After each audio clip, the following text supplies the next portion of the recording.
Hello everyone! Welcome back to my channel. So, nandito tayo for another reaction video, guys.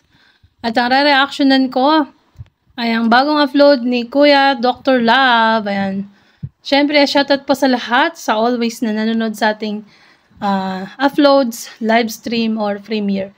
At siyempre, sa lahat na nagko-comment, ayan, maraming salamat po. Positive man or negative ang inyong comment. Ayan, salamat pa rin. At sa lahat ng, syempre, nag-share sa ating mga videos. At sa mga naka-silent viewers, shoutout po sa lahat. At syempre guys, support and subscribe. Kuya Bal Santos Matubang ated na Kalingap Rob. 10 ng kanyang kasamahang Kalingap Vloggers. Syempre, ang mga KRT Voice. At ang mayari ng video ito na si Dr. Love. Ayan. So, umpisahan ko na po guys. Umpisahan na natin ang ating reaction video. Magandang hapon sa iyo, Genesis. Magandang hapon po. Ikaw si Genesis Batalero, no? Ano mo si Beyonce? Pinsan. Pinsan mo. Yeah. Ilang taon ka na? 16 po. 16. So, yun guys, ang kausap dito ni Dr. Love, syempre, ay ang pinsan ni Beyonce. So, si Genesis Batalero ay ano nga, yun nga, tutulungan din po yata ni Dr. Love. Kaya po blinag po niya dyan. So, tignan natin ang mga kasagutan or mga itatanong kay Genesis, no? Yan. Magkaedad kayo ni Beyonce? Opo. Magkasama kayo lumaki? Opo. Simula ng bata ka pa, hanggang ngayon, magkasama kayo ni Beyonce.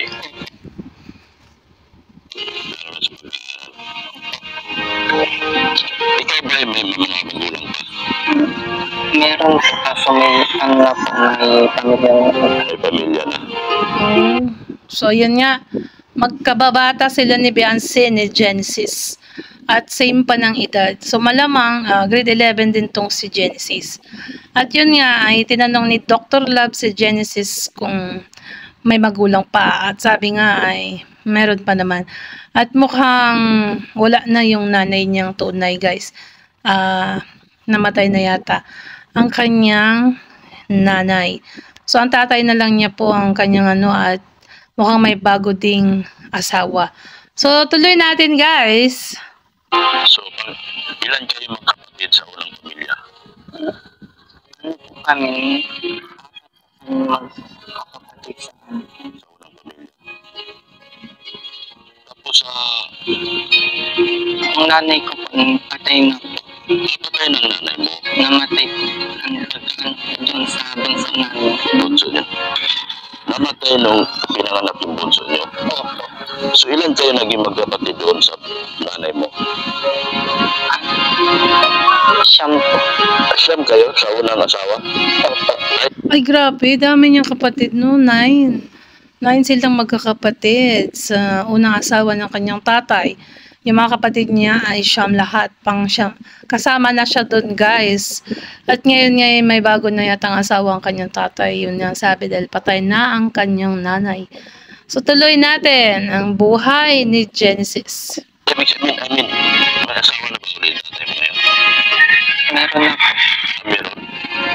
So, kayong siyam na magkapatid, paano kayo namuhay?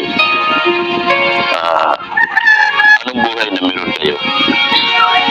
Simple lang po.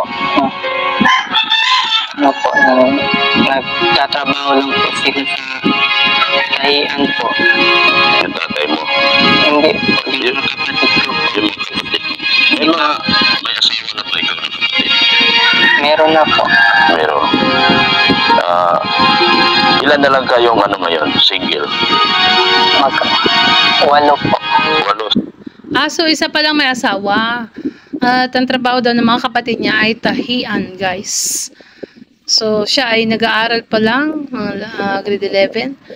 At yung ibang mga kapatid ay nagtatrabaho na, guys. Ayan. So, isa pa lang ang may asawa sa kanila. So, marami pang mga single, no? Siguro mga edad ng mga panganay ay nasa 20 plus, no, guys? Ayan, tuloy natin. So, Saan kayo ba nakatira ngayon? Sa ano po, sa site. Yung mga kapatid mo doon, Wala na po. Ang iba po nagtatrabaho, nag-aaral. Dalawa na lang po kami nag-aaral. dalawa na lang tayo. So, very close kayo ni Beyonce. So, dalawa na lang silang nag-aaral daw ng kanyang kapatid. Siguro yung bunso, no? At saka siya. At ang ibang kapatid ay nagtatrabaho na nga, guys. Parang kawatak-watak din. Dahil nga ang nanay nila ay nasa sumakad balang buhay na, patay na po. Nung pinanganak yung bunsong kapatid. Ayan, guys. So, tuloy natin ang buhay ni Genesis. Anong gusto mo marating sa buhay? Ano po, makapagtapos ng pag-aaral. Pagtapos ng pag-aaral. Ano nga pala ang pangarap mo sa buhay? Maging chef. Maging chef. Ha? So, anong plano mo makapag-aaral ka pa kaya sa sunod? 16 pa pala na yun, no? 11? Ganda ng ano niya, yung kanyang gusto pagdating ng araw. Chef. At yun nga, grade 11 din. Yan, tuloy natin, guys. Si Kenny Beyonce. Beyonce. Kasi magkakababata kayo. So, magkaklase pala sila ni Beyonce. At alam niya lahat ng kwento ng buhay ni Beyonce dahil nga magkababata sila. So, tuloy natin. Siyempre, no? Si Beyonce ba may boyfriend na?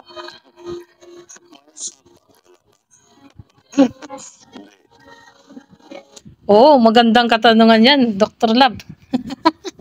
At napatawa si Genesis sa iyong tanong.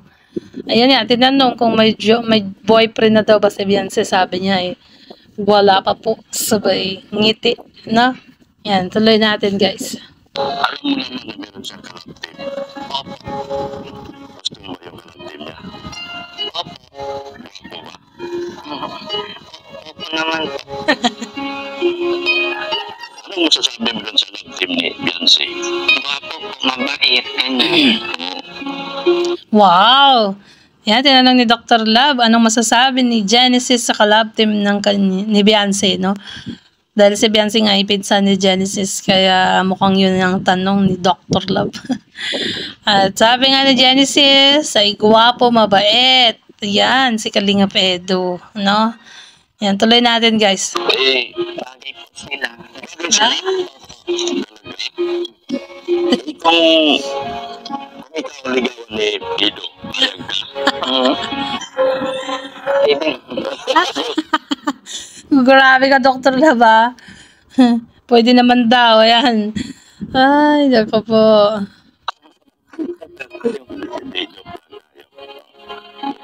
Eh, anong nakikita mo kay Ido? ano po, gwapo, mabait po. Ganyan. Wapo ba eh? So, kung manliligaw siya kay Beyonce, ano masasabi mo? Pwede naman po. Pwede naman daw. Tinanong ni Dr. Lab kung manliligaw daw ba si Edu kay Beyonce. Kung ano masasabi ni Genesis. Pwede naman daw. Ayan. Narinig nyo, guys. Ayan. So, tuloy natin. Si Beyonce ba ay nagka-boyfriend na? Hindi pa po. Hindi pa. So, meaning, pwede manligaw si Ido sa kanya. Ha? Pwede naman. Pwede siguro. hindi agad makasagot si Genesis eh. Pwede naman daw, Kalinga Edu. Go, go, go na. Pero much better magpaalam ka sa nanay at tatay ni Beyonce, no? Ayan, mas maganda yun. And so, tuloy natin, guys. Sa araw-araw niyong lakad ni Beyonce, araw-araw niyong ginagawa, maglalakad kayo galing school. Anong pinikwento sa'yo ni Beyonce? Sige, anong pinikwento ni Beyonce sa'yo? Wala po. Lagi lang daw po siyang kinikilig. Ganyan kapag kasama kay Kuya Ed. Ah? Yan, narinig nyo? Ang kinikwento pag minsan daw or laging naikwento ni Beyonce kay Genesis ay yun nga, lagi daw siyang kinikilig pag magkasama sila ni Kalingap Edu. Ay, grabe naman yan. Tuloy natin, guys. Kinikilig siya pag kasama niya si Edo. Opo. Ano pa ba sinasabi niya? Lalo na po yung kapag ginahawakan niya ni Kuya Edo ang kamay niya. Kinikilig siya? Opo. Ay, gano'n. Kaya pala, pag hinahawakan yung kamay ni Beyonce, namumula siya. Ay, kasi kinikilig nga siya. Tapos panay ang titig, yung titig niya kay Kalingap Edu, nagkakatunaw. Same naman sila guys. Ayan, tuloy natin. Grabe itong sabi mo. Lalo na po yung sinabi ni Kuya Ed na crush niya si Beyonce po. Ano? Lalo na po nung sinabi ni Kuya Ed na crush niya si Beyonce po. Crush. Lalo daw nung sinabi ni Kalingap Edu na crush niya rin si Beyonce po. Ayun lalo daw, mas lumala ang pagka-crush ni Beyonce or mas lala ang kilig ni Beyonce or lumala ang pagkakilig ni Beyonce nung sinabi daw ni Kalingap Edu na crush din niya si Beyonce. Yun yung time na nag-vlog sila dyan kila Beyonce dyan malapit sa dagat. Kung inyong mamarapatin yung time na yun ay ano bang episode yun, no? Yun yung hinawakan yung kamay ni Beyonce. Nung nandyan sila sa malapit sa dagat. Di ba natatandaan nyo yan, guys? Ayan. Tuloy natin. Isip yan siya, anong naramdaman niya siguro? Kinilig po kayo. Sigurado na. Grabe, no? Ngayon ko lang nalaman to. Ngayon, magbalik tayo dun sa pamilya mo. Kasi kung Talagang nakakakilig yun at sabihan ba naman ni Kalingap Edu na crush niya rin si Beyonce. Ay. Yan, tuloy natin guys. gusto kong malaman kung may mga kapatid ka naman ulit dito sa bagong pamilya. Wala po. Wala kang kapatid. So, anong buhay niyo ngayon? Ano lang po, simple lang po. Simple lang. Kakaraos-raos. Karaos din. So, yung stepmother niyo ngayon mabait. May oo naman po, may tinakang Mahalaga. Pinalagaan kayo. malaki na po ang magka-asawa sila. Malaki na kayo. So, hindi naman kayo naghihirapan. Samahan. Minsan po, So, yan nga tinanong ni Dr. Love si Genesis kung kumusta naman daw yung kanyang stepmother. Kasi nga 'di ba, nag-asawa ulit ang tatay at syempre panibagong pakikisama ng mga bata sa bagong mother nila. At sabi nga ni mabait din naman daw no? Sabi niya. At medyo yata stricto. Ayan. So, tingnan natin. Tuloy natin guys ang kwento ni Genesis. mahirap po. Okay. Ano po, ganyan mahirap na po ay No? makisama po. Tulad ng... Sige, tuloy mo ng kwento. Tulad ng ano po, ganyan. Minsan po, sa ano po, hindi ko po makalimut. Sige, ipaliwanag mo lang. Makikinig ako. Yun nga pag mga kunwari, syempre may bago na mga asawa ang tatay. Panibagong pakikisama ng mga anak sa bagong nanay or si stepmother. Yun talaga, mahirap talaga yun, no? Lalo, ang lalaki na ng mga anak niyang, ang lalaki na nila, meron na silang isip. 'Di ba? Yun ang pinakamahirap sa lahat. Lalo, ano na yan malaki na yung mga bata, meron ng isip. Tapos, syempre, no, makikisama talaga sila dun sa tiyahin nila, yun, sa stepmother nila, ayan. So, tuloy natin, guys. Ganyan po.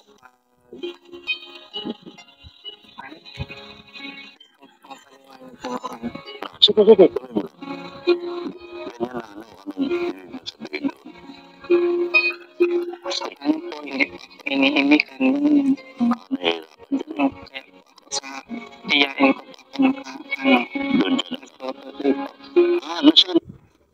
Dahil sa ano, syempre hindi siya iniimikan.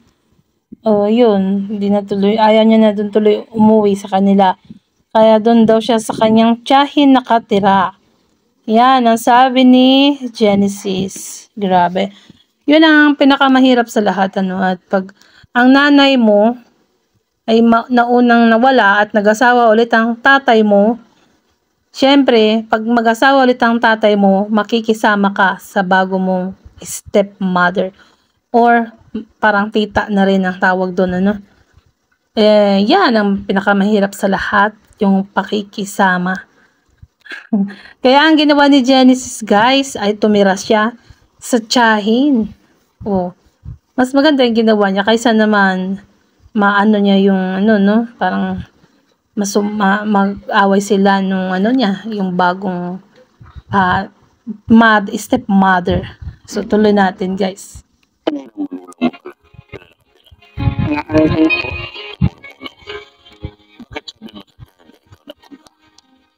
Ano po, kapag hindi ko iniinikan doon ako na ano, natuloy po sa tiyahin ko din. Nahihirapan. Strict mo siya. Minsan po, Minsan. Pero wala siyang anak. Meron din siya mga anak. Bali ilan ang anak niya doon sa Pinari pamilya? ano po, Wala din. So 16 kayo yung binubuhay. Grabe, ang dami. 8 din ang anak ng babae, no? Ng stepmother niya.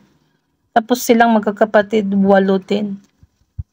Pero yung ibang kapatid kasi ni Genesis, ay, may trabaho na, guys. 2 lang daw sila na nag-aaral. Ayan, so tuloy natin. may mga asawa na rin ang iba. Ayun sa pamilya niya. Mga 4 na lang pong anak yun ang Yan nasa inyo din. hindi po nasa kapatid niya. Napunta-punta lang po. Nasa kapatid niya yung mga anak niya. So, ano na lang ang ginagawa niyo sa tuwing pagdalit sila sa inyo? Wala po, hindi. Inaano niya lang po ako na alis na lang po ako na punta ako sa mga tiyahin ko po. So ang ginagawa ni Genesis, pag pinagalitan nga siya ng kanya stepmother, ay umaalis na lang siya sa kanila at tumutuloy sa kanyang kamag-anak or sa tiyahin. Siyempre, kaysa naman masumbatan mo nga or masumbatan mo yung, siyempre, pag nag-aaway sila, no, mag-aaway, pag nagagalit, baka mamaya, masagot mo siya, mas maganda na umiwas ka na lang. Tama naman yung ginawa niya, di ba? Na umiwas na lang siya para hindi niya masumbat-sumbatan ang kanyang tiyahin. Kasi sa mga Ilocano, mas sumbat-sumbat. Ilocano pala yung sinabi ko. Or masagot-sagot. Ayan ang Tagalog. Mali ang aking sinabi. Ilocano. Ilocano. Tuloy natin, guys. Madalas mo bang kapag may problema ka, sino tayo na malapit? Ano na ba nang malapit pag may mga problema ka? Kaibigan po. Inaano po. Kung inaano niya po ako, pinapalapasin po ang loob ko ganyan. Kasi okay lang naman kung umiyak ka, wala namang problema. So, grabe pala. Kabait. Ganyan pala kabait si Beyonce, no? Na kapag may problema si Genesis, lumalapit lang kay Beyonce at siya ang nagkukumport sa kanyang pinsan. Yan. Yan ang kwento ni Genesis. Ganon sila ka-close na magpinsan. Ayan. So, tuloy natin. Ano po? Pinapakausap niyo po ako. Palakasin ko lang daw po ang ito ganyan. Malilipas lang din po. Ganyan. Anong klaseng kaibigan at mag-anak si Beyonce? Mabait po. So, ayan, tinanong ni Dr. Love.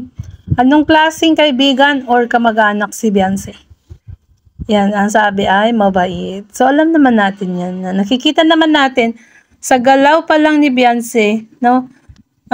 Sa kanyang pagsasalita na talagang isang huwarang bata or mabait si Beyonce. Yan ang kwento ni Genesis, no? Grabe pa lang pinagdadaanan din ng batang ito. Yan.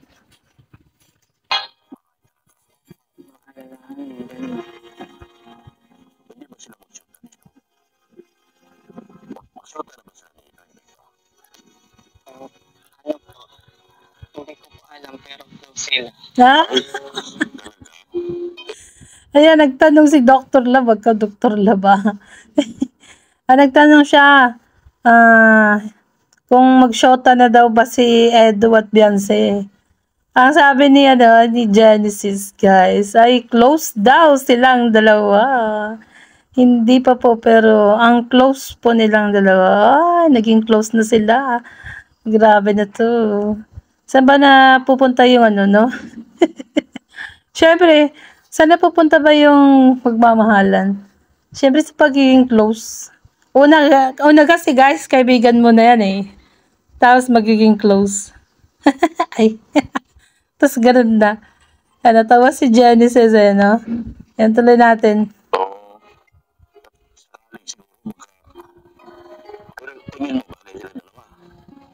Oo naman po, bagay. Pareho, gwapo po at maganda. Maganda si Beyonce. Opo. Maganda ba na maging pinsan si Beyonce? Opo. Sigurado ka. Grabe. Bagay daw kasi gwapo at maganda. At saka, yan ang sabi ni Genesis. At tinanong ni Dr. Love kung proud siya kay Beyonce. At sabi nga ni Genesis ay proud siya sa kanyang pinsan. Ayan. So, tuloy ko lang guys.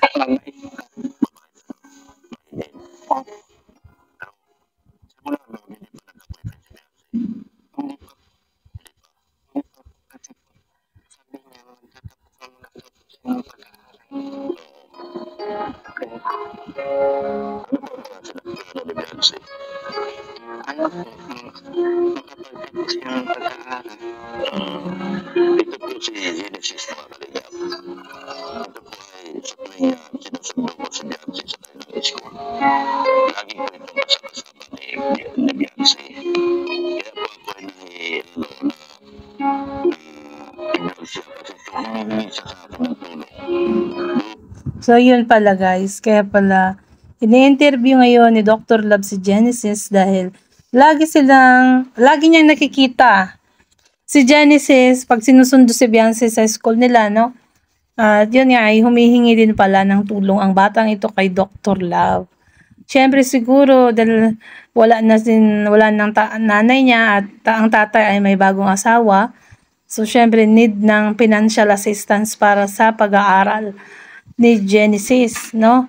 Kung baga parang kailangan ng scholar, yan, para tuloy-tuloy ang pag-aaral niya at makatapos siya dahil ang kanyang course or yung ambisyon niya ay maging chef to become HRM. Yan yun eh. Yan yun eh, no? HRM. Ayan. Doon, lalo na doon sa kanyang financial, lalo na sa kanyang mga kalingap. Hindi ko alam na meron din pala siya problema mabigat na dinadala. Gano'n kabigat yung problema na dinadala? Ano po, yung... Hindi mo ma-explain? Opo. Bakit? Sige, medyo nahirapan ka ba sa lalo sa pang-araw-araw mo? Opo, kasi wala pong trabaho ang magulang ko po. Walang trabaho ka pa mo? Kaya pala talagang need niya talaga ng financial assistance. Lalo ay magko-kolehiyo na sila, no? Grade 11 na siya. Isang taon na lang magka-college. At kahit grade 11 and 12 pa yan, marami pa rin yan gastos. Lalo na sa mga projects. At lalo daw ngayon ay walang trabaho daw ang tatay. At syempre nga, di ba, meron ng bagong asawa. Ayan, syempre yun ang kanyang pinag-uukulan ng pansin. Ayan, so tuloy natin. Yung pagkapag na po na orbits kanya, kaya na po si Papa na nagtrapo. Purpose lang yun sa Na po, na puro po. Opo. 4 piece ang kanyang papa at syempre nasaan din nila ang kopra. Magkano lang din naman ang kita nila. At saka yung 4 piece guys, hindi po yan monthly. Every 2 months po yan bago sila nagbibigay ng paayuda or allowance para sa mga 4 piece, no? Yan, so tuloy natin guys. Minsan sana isang araw, sumusunod natin vlogs, pupunta tayo doon sa inyo. Dito lang kasi kita nakita kinabihan si ngayon. Kaya nidala kita doon sa bahay, dito sa bahay, ay bawal po doon. Kaya susunod, pupunta tayo sa bahay niyo. Okay lang. Tama. Kasi nga naman, pag dyan sa bahay nila Beyonce, delikado, di pwede talaga. Kaya dyan sila sa malapit sa dagat. Ayan, so tuloy natin. Pwede naman pupunta tayo sa inyo. So ngayon, kasi dito kita nakita sa kanila Beyonce, kaya kasi nga close na kayo. Lagi kayo nagdadamayan. Opo. Kunyari, maglakad kayo sa tuwing hapon. Mula doon sa school niyo. Ano mga pinagpupintuhan niyo? Ayan na naman. Sa pinagkukwentuhan, Dr. Love. Ayan. So, tignan natin. Ano nga ba ang pinag-uusapan ng dalawang ito pag sila'y naglalakad pa uwi? Ayan. So, tignan natin, guys. Kung ano ang kasagutan ni Genesis. Ano po, yan, sa ano po, kay, sa kanila ni Eds, minsan sa pag-aaral ganyan, sa mga plano po sa buhay ganyan. Ano mga naikwento ni Beyonce nakakilig pa? Nakakilig ba yung mga kwento na yan? Opo, Talaga? Ano mga sinasabi niya sa'yo? gaya nga po nung kinikilig siya kanya pag kasama niya si Kuya Eds. Ay, talaga? O kami, Yun, oh. Yun yung isa pang pinagkukwentuhan daw nila. Yung kinikilig siya pagkasama si Kalinga Edu. Ah, grabe na yan. Ayun. So, tingnan natin, guys. close naman kayo, best friend kayo. Best friend kayo, ito agad, di ba? Kasi close na close talaga kayo dalawa eh. Kaya naano ako na ibang ka. Siguro ito na yung time na pwede kitang tulungan. At sa pamamagitan ng aking mga viewers ngayon, na tulungan ka rin sana dahil alam ko deserve mo rin na matulungan. Kasi sa mga kalingap, totoo lang po, matagal na po siya sa akin humingi ng tulong. Dahil niya lamang sa dami ng ginagawa ko, lalo't nakapagpabahay ako, naging Ay, congrats pala sa pabahay mo, Dr. Love, no? Congratulations. ito aking schedule dun sa kay Damate. Kaya hindi ko siya nabigyan ng pension. Pero ngayon mga kalingap, nandito ako para tulungan siya. At mabigyan din siya ng kunting ayuda para makapag-aral sa bahay na ayos. Salamat po. Sige, manawagan din siya ng kunting ayuda para makapag-aral sa bahay na ayos. Tulungan siya.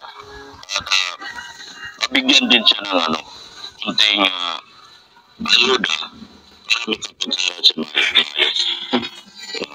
Salamat po. Sige, manawagan ka. Humingi ka ng tulong.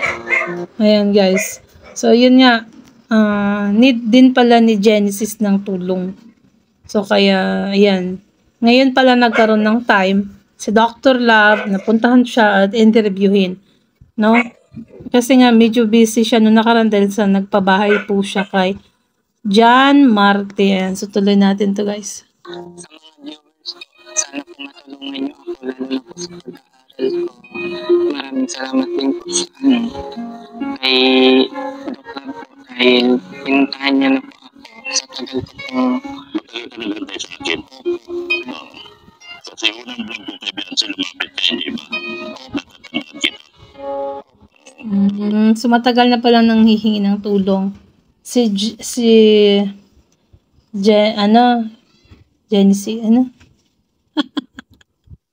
Ayan. Matagal na pala siya na, nanghihingi ng tulong kay Dr. Love. So, now pa lang niya nabigyan ng pansin. Dahil natapos na ang pabahay niya kay John Marti. Ayan. So, tuloy natin, guys. Kasi unang vlog ko kay Beyonce lumapit ka, hindi ba? Natatandaan kita. Sabi mo, hirap na hirap ka rin. So, ito si Genesis mga kalingap. Totoo naman po talaga na lumapit sa akin, pero sa dahilanan na naging busy ang schedule ko doon sa mga dati kong pinablog.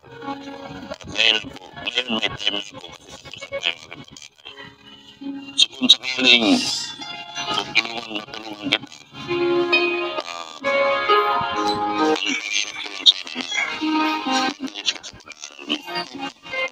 Yan, tama yan. Pag natulungan ka sana ng Kalingap Genesis ay yan, ayusin ang pag-aaral, no? Siyempre, tapusin para may marating sa buhay. Dahil nga mahirap din ang kanilang buhay. Lalo't may bago ng asawa ang tatay niya, no? Kaya gusto niya na makapagtapos ng pag-aaral para sa kanyang sarili. Yun guys. So, tuloy natin. Tapos kayo ni Beyonce. Ano pa mga sinabi ni Beyonce? Matagal na po. Nung hindi ko po siya nakal, Kuya Rab. Hindi pa siya naglalagay ng Pinapanood na po namin siya. pinapanood mo na siya ito. Nung dati pa daw guys, na hindi pa daw na-vlog ni Kalingap Rab si Beyonce, ay pinapanood na ni, parang crush na ni Beyonce si Edo nun guys, nang hindi pa sila mag-meet. At mas lumala nga nung magka-tandem na sila or magka-love team. Ay, grabe na to. Talagang crush ni Beyonce. Lalong naging naging crush na po nung na po sila magkita. Talagang tandem. So, ano naman ang reaction mo pag sinasabi ni Beyonce yung gano'n? Ano po? Masaya po. Masaya ka? Kasi masaya siya. Masaya po. Ayun, yun na. Kasi bilang best friend mo at pinsan mo, lagi ka nakaalala yan. Plus 5 sa kanya. Yun dapat. Kung saan masaya si Beyonce, no? Yun nga, naging daw, dati pa pala guys, nung hindi pa na-vlog ni Kalingap Rab si Beyonce ay, na pala, crush na ni Beyonce talaga si Kalingap Edo at di pa sila nagkikita noon, di pa nagmi-meet. At mas lalong lumala daw yan nung nag-meet na sila at naging magka-love team or mag-tandem, no? Yun ang sabi ni Genesis. At yun nga, gusto din niyang matulungan ng kanyang sarili. Dalawa lang silang nag-aaral at ang tatay niya ay walang trabaho.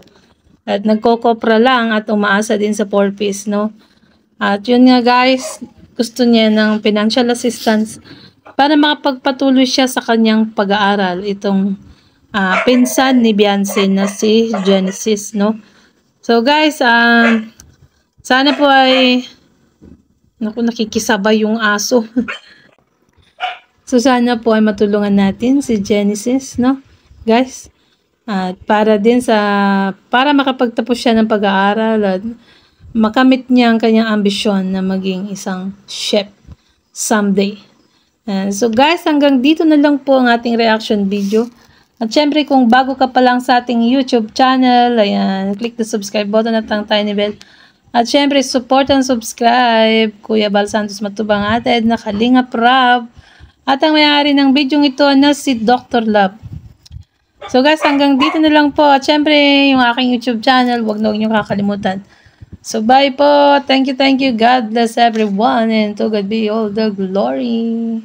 Love you all.